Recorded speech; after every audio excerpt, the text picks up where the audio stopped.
Wait, Christopher Nolan की next movie release होने से पहले ही बैकलैश फेस कर रही है। वही क्रिस्टोफर नोलन जिसके नाम पर लोग टिकट्स बुक कर देते हैं, वही नोलन जिसने the dark night, Inception, Interstellar और ओपेनहाइमर जैसी मास्टरपीसेस दी है। लेकिन अब इंटरनेट के कुछ लोग कह रहे हैं कि दी ओडेसी नोलन की करियर की सबसे कंट्रोवर्शियल और शायद सबसे डिसअपॉइंटिंग फिल्म बन सकती है। ट्रेलर को डिसलाइक्स मिले, कास्टिंग को लेकर कंट्रोवर्सी हुई, डायलॉग और एक्सेंट्स को ट्रोल किया गया और कुछ लोग तो इस मूवी को नोलन की वीकेस्ट फिल्म्स तक बोल रहे हैं। तो क्या सच में नोलन की लेगेसी डेंजर में है या फिर ये सब एक और इंटरनेट आउटरीच है जो रिलीज के बाद कंप्लीटली उल्टा पड़ने वाला है।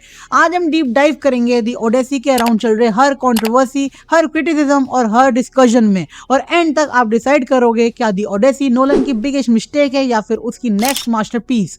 क्रिस्टोफर नोलन कोई नॉर्मल डायरेक्टर नहीं है। आज के टाइम में अगर बॉलीवुड में किसी डायरेक्टर का नाम एक्टर से ज्यादा टिकट सेल करता है तो वो क्रिस्टोफर नोलन है। बैटमैन ट्रिलॉजी ने सुपर हीरो सिनेमा को रीडिफाइन किया था, इंसेप्शन ने ऑडियंस का दिमाग हिला दिया था और इंटरस्टेलर ने साइंस फिक्शन को इमोशनल मास्टरपीस बना दिया। डनकिर्क ने वॉर फिल्म जॉनरा को नया एक्सपीरियंस दिया और ओपेनहाइमर ने $1 बिलियन क्रॉस करके प्रूव कर दिया कि सिर्फ आईपीज ही नहीं, डायरेक्टर्स भी थिएटर्स भर सकते हैं। इसी वजह से जब नोलन ने अनाउंस किया कि उसकी next film Homer's legendary Greek epic the Odyssey होगी, इंटरनेट लिटरली एक्सप्लोड हो गया था। Matt Damon, Tom Holland, Anne Hathaway, Zendaya, Robert Pattinson, Charlize Theron और कई बड़े स्टार्स कास्ट किए गए।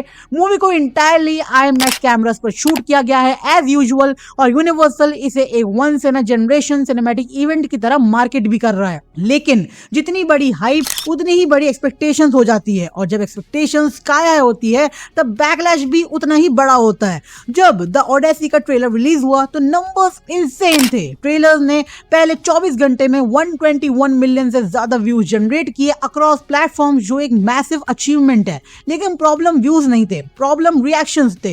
इंटरनेट सडनली दो हिस्सों में डिवाइड हो गया। एक साइड पर वो लोग थे जो विजुअल, स्केल और आईएमएक्स सिनेमेटोग्राफी देखकर एक्साइटेड हो गए। दूसरी साइड पर वो लोग थे जो ट्रेलर देखकर बोल रहे थे ये नोलन की वीकेस्ट लुकिंग मूवी लग रही है। कुछ व्यूअर्स को लगा कि ट्रेलर सरप्राइजिंगली ब्लैंड है, कुछ को लगा मिथोलॉजिकल ब्रिलियंस मिसिंग है, और कुछ लोगों ने बोला कि ट्रेलर ने उन्हें इमोशनली एक्साइट ही नहीं किया। नोलन के ट्रेलर्स यूजुअली मिस्ट्री क्रिएट करते हैं, लेकिन इस बार मिस्ट्री क्रिएट करने के साथ साथ कंफ्यूजन भी क्रिएट हो गई। लोग समझ नहीं पा रहे थे कि मूवी एग्जैक्टली किस टोन में जा रही है, historical epic, fantasy adventure, character drama या सर्वाइवल स्टोरी। इसी अनसर्टेनिटी ने डिस्कशन को और आग लगा दी। सबसे ज्यादा हेडलाइंस तब बनी जब सोशल मीडिया पर रिपोर्ट्स आने लगी कि दी ओडेसी ट्रेलर नोलन के सबसे डिसलाइक ट्रेलर्स में से एक बन गया है। अब एक इंपॉर्टेंट बात समझ लो, YouTube officially public dislike count show नहीं करता, इसलिए इंटरनेट पर सर्कुलेट हो रहे डिसलाइक नंबर्स मोस्टली एस्टिमेट्स और ट्रैकिंग टूल्स पर बेस्ड होते हैं। लेकिन एक बात क्लियर है, ट्रेलर के कमेंट सेक्शंस और सोशल मीडिया डिस्कशंस में नेगेटिविटी यूजुअल प्रोजेक्ट से काफी ज्यादा थी, और जब नोलन जैसा universally respected director criticism face करता है तो नेचुरली स्टोरी और भी बड़ी बन जाती है।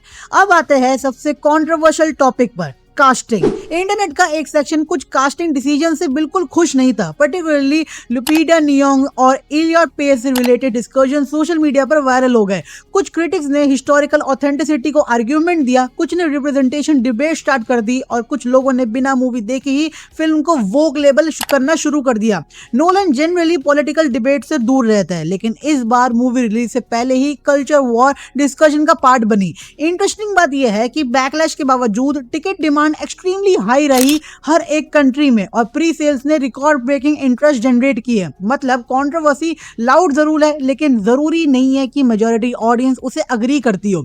एक और क्रिटिसिज्म जो काफी वायरल हुआ वो था Greek representation. Movie Greek mythology पर बेस्ड है, लेकिन क्रिटिक्स ने पॉइंट आउट किया कि कास्ट में मेजर ग्रीक एक्टर्स ऑलमोस्ट नहीं है। ग्रीक जर्नलिस्ट और ऑडियंसेस के कुछ सेक्शंस ने डिसअपॉइंटमेंट एक्सप्रेस की और कहा कि Hollywood Greek stories use Greeks को रिप्रेजेंटेशन नहीं देता। ये डिबेट सिर्फ नोलन तक लिमिटेड नहीं है, हॉलीवुड में हिस्टोरिकली कई मिथोलॉजिकल और हिस्टोरिकल एडेप्टेशंस इसी क्रिटिसिज्म का सामना कर चुकी है। लेकिन क्योंकि ये नोलन प्रोजेक्ट है, डिस्कशन और बड़ा हो गया। और अगर आपने ट्रेलर देखा हो तो एक चीज नोटिस की होगी कि कैरेक्टर्स ट्रेडिशनल ब्रिटिश एक्सेंट्स में नहीं बोल रहे, कई एक्टर्स अमेरिकन एक्सेंट्स यूज कर रहे हैं, और इंटरनेट को ये बिल्कुल पसंद नहीं आया। सोशल मीडिया पर लोग मीम्स बना रहे हैं। कुछ लोग कह रहे थे कि एंशिएंट ग्रीस के कैरेक्टर स्टार वॉर्स के बाहर बात करते हुए लग रहे हैं। कुछ ने डायलॉग डिलीवरी को मॉडर्न फील बताया और कई व्यूअर्स को लगा कि मिथोलॉजिकल एटमॉस्फेयर ब्रेक हो रहा है। लेकिन इंटरेस्टिंगली दूसरी साइड का आर्गुमेंट भी स्ट्रॉन्ग था। कई क्रिटिक्स ने कहा कि हिस्टोरिकली कोई भी एक्सेंट एक्यूरेट नहीं है,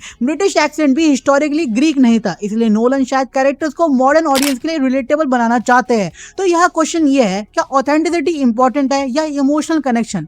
इंटरनेट पर एक कंपैरिजन बहुत वायरल हुआ। कुछ यूजर्स ने दी ओडेसी को नोलन की वर्स्ट फिल्म बोलना स्टार्ट कर दिया और reason mythological source material, modernised dialogues, casting controversies और क्रिएटिव लिबर्टीज। लेकिन ऑनेस्टली स्पीकिंग ये कंपैरिजन काफी एक्सट्रीम लगता है, क्योंकि अभी तक हमने सिर्फ ट्रेलर देखा है, मूवी नहीं, और नोलन का ट्रैक रिकॉर्ड भी कंप्लीटली डिफरेंट लेवल पर है। लेकिन कंपैरिजन वायरल हुआ और वायरल कंपैरिजन ही आज के इंटरनेट में नैरेटिव बना देता है। अब सबसे इंटरेस्टिंग क्वेश्चन, क्या नोलन इंटेंशनली ये सब कर रहा है? देखो, नोलन की मार्केटिंग स्टाइल हमेशा डिफरेंट रही है। इंसेप्शन का ट्रेलर कंफ्यूजिंग था, इंटरस्टेलर के ट्रेलर्स मिस्ट्री बेस्ड थे, टेनेट के टाइम भी लोग कंफ्यूज थे, और आज भी है। ओपनहाइमर के टाइम भी कई लोग बोल रहे थे कि न्यूक्लियर साइंटिस्ट पर 3 घंटे मूवी कौन देखेगा, और फिर रिजल्ट सबने देख लिया। क्योंकि नोलन जनरली ऑडियंस को स्पून फीड नहीं करते, वो क्यूरियोसिटी क्रिएट करते हैं, डिस्कशन क्रिएट करते हैं और फिर फाइनल प्रोडक्ट रिलीज करते हैं। इसलिए पॉसिबल है कि दी ओडेसी के trailers intentionally fantasy elements hide कर रहे हो और मूवी का एक्चुअल स्केल थिएटर्स के लिए सेव किया गया हो। और अगर ये सच है तो बैकलैश एवेंचुअली हाइप में कन्वर्ट हो सकता है। हिस्ट्री एक चीज बार बार प्रूव करती है कि क्रिस्टोफर नोलन को अंडर एस्टिमेट करना डेंजरस है। इंटरस्टेलर रिलीज हुई तो मिक्स्ड रिएक्शंस आए और आज मास्टरपीस है। टेनेट को लोग समझ नहीं पाए, आज उसके डिफेंडर्स बढ़ते जा रहे हैं। ओपनहाइमर पर लोग बोल रहे थे कि 3 घंटे डायलॉग हैवी फिल्म $1 बिलियन नहीं कमा सकती, और फिर हिस्ट्री बन गई। इसी वजह से सिर्फ ट्रेलर देखकर फाइनल जजमेंट देना शायद जल्दी होगा, स्पेशली जब मूवी का बजट, स्केल और एम्बिशन नोलन के करियर के सबसे बड़े प्रोजेक्ट्स में काउंट हो रहा हो। तो क्या दी ओडेसी क्रिस्टोफर नोलन की वर्स्ट फिल्म बनने वाली है? सच बताऊं, अभी किसी के पास आंसर नहीं है। हाँ, बैकलैश हुआ, डिसलाइक कंट्रोवर्सी हुई है, कास्टिंग डिबेट्स हुई है, एक्सेंट्स पर मीम्स बने हैं और रिप्रेजेंटेशन डिस्कशंस हुई है, और इंटरनेट डिवाइडेड है। लेकिन एक और फैक्ट भी है, मूवी की हाइप इनसेन है, ट्रेलर रिकॉर्ड्स तोड़ रहे हैं और टिकट डिमांड क्रेजी है, और दुनिया का एक बड़ा सेक्शन अभी भी नोलन पर फुल ट्रस्ट करता है, इंक्लूडिंग मी। इसलिए फाइनल वर्डिक्ट सिर्फ एक ही चीज देगी, और वो है मूवी खुद। अब आप बताओ, क्या दी ओडेसी क्रिस्टोफर नोलन की नेक्स्ट मास्टरपीस बनेगी, या पहली बार नोलन ऑडियंस एक्सपेक्टेशन पर खड़ा नहीं उतर पाएगा? कमेंट सेक्शन में अपनी प्रेडिक्शन जरूर ड्रॉप करना। और अगर आपको ऐसे deep dive movie analysis videos पसंद है, जहां हम सिर्फ न्यूज नहीं बल्कि पूरी स्टोरी एक्सप्लेन करता है, तो वीडियो को लाइक करो और चैनल को सब्सक्राइब करो और बेल आइकन प्रेस करना बिल्कुल मत भूलना, ऐसी और वीडियोस के लिए और रिव्यूज के लिए। बाकी हम मिलता है आपको नेक्स्ट वीडियो में, रिव्यू में। तब तक ले देखते रहिए the one and only TNT watch.